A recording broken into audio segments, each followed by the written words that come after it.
দলিলের শেষের পাতায় হলফনামায় দলিল সম্পর্কিত সকল তথ্য সেখানে দেয়া থাকে, যেমন দলিল নাম্বার, দলিলের সিরিয়াল নাম্বার, ভলিউম নাম্বার, বালাম বই নাম্বার এবং পেজ নাম্বার, দলিলের তারিখ, সাল।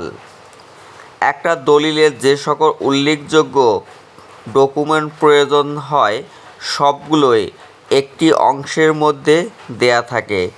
দলিলের শেষের অংশে শেষের পাতায় হলফনামার মধ্যে আপনারা পাবেন। তাই অনেকজন খোঁজাখুঁজি করেন বিভিন্ন জায়গার মধ্যে, কিন্তু পান না। আপনাদের জন্য এই ভিডিওটি। আপনারা দলিলের শেষে চেক করলেই এই সকল তথ্য পাবেন।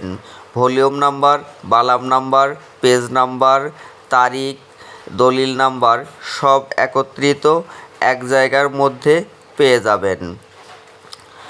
আমি আপনাদের সঙ্গে ছিলাম আতিক হাসান মণ্ডল লেবু, সিভিল কোর্ট কমিশনার, জেলা ও দায়রা জজ আদালত, গাইবান্ধা। আমি একটি দলিলের শেষের অংশ থেকে আপনাদেরকে দেখালাম যে দলিলের শেষের অংশে কি কি থাকে।